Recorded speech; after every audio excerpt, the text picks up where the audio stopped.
Student, তোমরা যারা এবছর অর্থাৎ 2025-এ নতুন কলেজে অ্যাডমিশন নিয়েছো অর্থাৎ প্রথম সেমিস্টারের ছাত্রছাত্রী আছো, তোমাদের জন্য আজকের ভিডিওটা খুবই গুরুত্বপূর্ণ।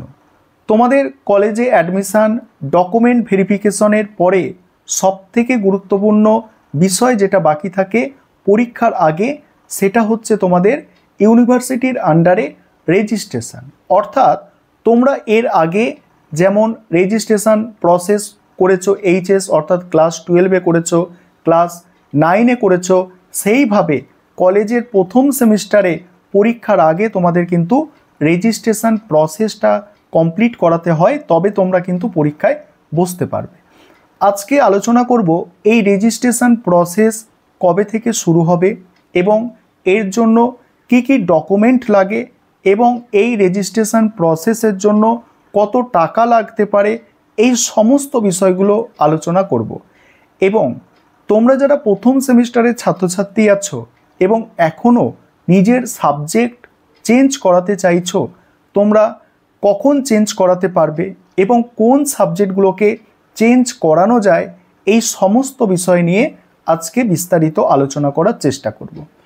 দেখো, আমাদের পশ্চিমবঙ্গে অনেকগুলো ইউনিভার্সিটি আছে। তোমরা জানো Calcutta university, Bardhaman university, Kalyani university, state university, Gourbanga university, Medinipur university, এইভাবে অনেকগুলো ইউনিভার্সিটি আছে। সমস্ত ইউনিভার্সিটির আন্ডারে প্রথম সেমিস্টারে রেজিস্ট্রেশন প্রসেস একই দিনে শুরু হবে বা একই দিনে শেষ হবে এরকম নয়। তবে তোমাদের একটা টেন্টেটিভ ডেট বলবো যে এই অক্টোবর মাস চলছে, এই অক্টোবর মাসের শেষ থেকেই অর্থাৎ শেষ সপ্তাহ, অক্টোবর মাসের শেষ সপ্তাহ থেকেই রেজিস্ট্রেশন প্রসেস শুরু হয়ে যেতে পারে বেশিরভাগ ক্ষেত্রে। অর্থাৎ খুব বেশি দেরি হলে নভেম্বর মাস থেকে রেজিস্ট্রেশন প্রসেস কিন্তু তোমাদের শুরু হয়ে যেতে পারে। তবে অক্টোবর মাসের শেষে শুরু হবে নাকি নভেম্বর মাসের প্রথমে রেজিস্ট্রেশন প্রসেস তোমাদের শুরু হবে, সেটা কিন্তু পারফেক্ট ডেট জানার জন্য তোমাদের কি করতে হবে, তোমাদের করণীয় হচ্ছে নিজে যে কলেজে তোমরা পড়াশোনা করছো সেই কলেজের একটা নোটিশ অনলাইন তোমরা যাবে, অর্থাৎ তোমরা ওয়েবসাইট যাবে, সেই কলেজের ওয়েবসাইটে তোমরা যাবে, গিয়ে সেখানে একটা নোটিশ বলে একটা অপশান পাবে, অর্থাৎ নোটিশ বোর্ড অনলাইনেও দেখা যায়। সেই নোটিশটাকে তোমরা প্রতিনিয়ত ফলো করতে থাকবে, দু একদিন ছাড়া ছাড়াই তোমরা নোটিশটাকে ফলো করবে যে আমাদের কলেজে কি নতুন নোটিশ দিল দেখে নিই। তখন তোমরা বুঝতে পারবে যে না, আমাদের আজকে বা কবে এই রেজিস্ট্রেশন প্রসেস শুরু হতে পারে, তখন তোমরা বুঝতে পারবে। তাহলে কি বললাম, তোমাদের একটা টেন্টেটিভ ডেট বলে দিলাম যে অক্টোবর মাসের শেষ থেকে বা নভেম্বর মাসের প্রথম থেকে, অর্থাৎ তোমাদের পরীক্ষার আগে, প্রথম সেমিস্টারের পরীক্ষার আগে এই রেজিস্ট্রেশন প্রসেস কমপ্লিট করাতে হবে। এবং এই রেজিস্ট্রেশন প্রসেস যদি তোমরা না কমপ্লিট করাও, সেক্ষেত্রে কিন্তু তোমাদের পরীক্ষায় তোমরা বসতে পারবে না। কারণ রেজিস্ট্রেশন না হলে তোমাদের তো রেজিস্ট্রেশন নম্বরই আসবে না, অ্যাডমিট কার্ডও পাবে না, পরীক্ষায় বসার কোনো এখানে প্রশ্নই আসছে না। তাই তোমরা এটা খুব ভালো করে খেয়াল রাখবে। এবং তার জন্য তোমাদের করণীয় যেটা, তোমাদের কলেজের যে অনলাইন ওয়েবসাইটটা আছে, সেই ওয়েবসাইটের নোটিশের যে পোর্শন অর্থাৎ জায়গাটা আছে, সেই নোটিশটা প্রতিনিয়ত ফলো করতে হবে, দু একদিন ছাড়া ছাড়াই সেটা দেখতে হবে যে কি নতুন নোটিশ দেওয়া হয়েছে। এবারে সেকেন্ড যে গুরুত্বপূর্ণ বিষয়, যে এই রেজিস্ট্রেশন প্রসেস কমপ্লিট করার সময়, রেজিস্ট্রেশনের সময় কি কি ডকুমেন্ট তোমাদের লাগতে পারে। ডকুমেন্টগুলো এবারে একটু শুনে নাও। তোমাদের ক্লাস 12-এর মার্কশিট লাগবে, ভালো করে শোনো, ক্লাস 12-এর মার্কশিট লাগবে এবং ক্লাস 10-এর অ্যাডমিট কার্ড, ক্লাস 10-এর অ্যাডমিট কার্ড বা তোমাদের বার্থ সার্টিফিকেট দিয়ে যদি তোমরা ফর্ম ফিল আপ করে থাকো তাহলে বার্থ সার্টিফিকেটটা তোমাদের লাগবে।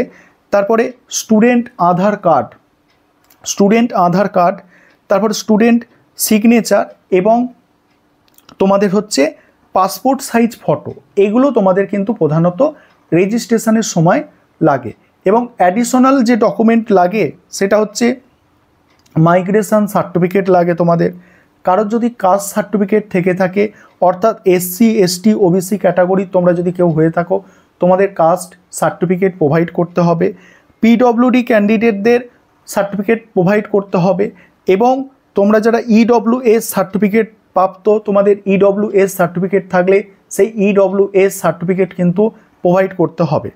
এছাড়া এছাড়া তোমাদের নতুন যে একটা একাডেমিক ব্যাংক অফ ক্রেডিট অর্থাৎ এবিসি কার্ডের একটা আইডি তৈরি করেছো, অনেকেই তোমরা করে নিয়েছো এবিসি আইডি। সেই এবিসি আইডি কিন্তু তোমাদের এবারে রেজিস্ট্রেশনের সময় লাগতে পারে, ঠিক আছে। এবং তোমাদের যাদের এবিসি আইডি করা নেই, তোমরা অবশ্যই তোমাদের এবিসি আইডিটা করবে। এবং তোমাদের আগে আমি দেখিয়েছি কিভাবে এবিসি আইডি করতে হয়। ডিজিলকার যে ওয়েবসাইট আছে, এই ডিজিলকার ওয়েবসাইট থেকে এবিসি আইডি তোমাদের করতে হবে। এবং তোমরা যারা নিজেরা ফোন থেকে এবিসি আইডি করতে পারবে না, ফোন থেকেও করা যায় এবিসি আইডি। ফোন থেকে যারা এবিসি আইডি করতে পারবে না, তোমরা নিকটবর্তী সাইবার ক্যাফ অর্থাৎ যেখানে এইসব কম্পিউটারে অনলাইনে ফর্ম ফিল আপ সংক্রান্ত কাজ করে থাকে, সেখানে গিয়ে সেই সব দোকানে গিয়ে তোমরা কিন্তু তোমাদের এবিসি আইডিটা বানিয়ে নেবে। এবিসি আইডি দরকার লাগবে, পরীক্ষায় বসতেই পারবে না, রেজাল্ট পাবে না, কিচ্ছু হবে না, এবিসি আইডি তোমাদের লাগবে। এবিসি আইডিটা তোমরা করে রাখবে। এই হচ্ছে ডকুমেন্টগুলো তোমাদের লাগছে। এবারে কত টাকা লাগে, দেখো কত টাকা লাগবে বা টাকা লাগবে কি না লাগবে এটা কলেজের মানে ওপরে নির্ভর করছে। অর্থাৎ সেটা তোমাদের কিন্তু নোটিশে, কলেজের যে নোটিশ, সেই নোটিশে কিন্তু জানিয়ে দেওয়া হবে। অর্থাৎ নোটিশ যে পাবে সেখানেই টাকার বিষয়টা লেখা থাকবে যে টাকা তোমাদের লাগছে নাকি অ্যাডমিশনের সময় সমস্ত টাকাটা নিয়ে নেওয়া হয়েছে তোমাদের কলেজে, সেটা কিন্তু তোমাদের জানিয়ে দেওয়া হবে। সেই যখন মানে নোটিশটা পাবলিশ হবে সেই সময় তোমরা দেখবে সেখানে তোমাদের বলা থাকবে যে তোমাদের টাকা লাগছে নাকি টাকা লাগছে না। আর টাকা লাগলেও খুব বেশি টাকা লাগে না, 400-500 টাকার মতোই রেজিস্ট্রেশন ফিস লেগে থাকে, এর বেশি কিন্তু রেজিস্ট্রেশন ফিস লাগে না, ঠিক আছে। আরেকটা বিষয় যে সাবজেক্ট চেঞ্জ, তোমরা চাইছো অনেকে সাবজেক্ট চেঞ্জ করাবে। প্রথমেই বলে রাখি কি সাবজেক্ট চেঞ্জ করা যাবে, কি সাবজেক্ট চেঞ্জ করা যাবে না।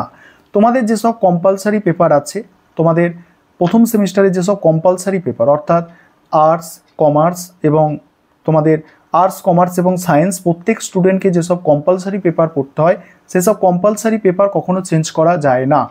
তোমাদের চেঞ্জ করা কোনগুলো যাবে, মেজর এবং মাইনর সাবজেক্ট তোমরা কিন্তু চেঞ্জ করাতে পারবে। মেজর, মাইনর, আইডিসি এগুলো চেঞ্জ করাতে পারবে রেজিস্ট্রেশনের সময়।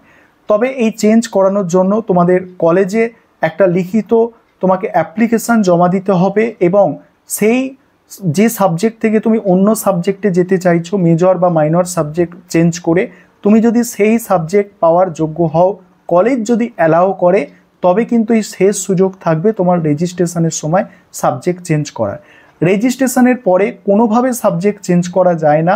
তাই তোমরা যারা সাবজেক্ট চেঞ্জ করাতে চাইছো বা সাবজেক্ট চেঞ্জ করাবার চিন্তাভাবনা মাথায় নিয়ে নিয়েছো, তোমাদের টার্গেট থাকবে তোমাদের রেজিস্ট্রেশনের আগে ওই সুযোগটাকে কাজে লাগানো। অর্থাৎ তোমরা অ্যাপ্লিকেশান লিখে কলেজে জমা দেবে, কলেজের অফিসে বা কলেজের সঙ্গে যোগাযোগ করবে যে আমরা এই সাবজেক্ট থেকে অন্য সাবজেক্টে যেতে চাইছি, আমরা জেনারেল থেকে অনার্সে যেতে চাইছি, অনার্সে যদি সিট খালি থাকে বা কারোর যদি মনে হয় অনার্স কঠিন লাগছে, জেনারেলে আসবো, আমি 3 বছরের কোর্স করব, 3 বছরের কোর্সে আসতে চাইছি, সেটা তোমরা কলেজকে জানাবে।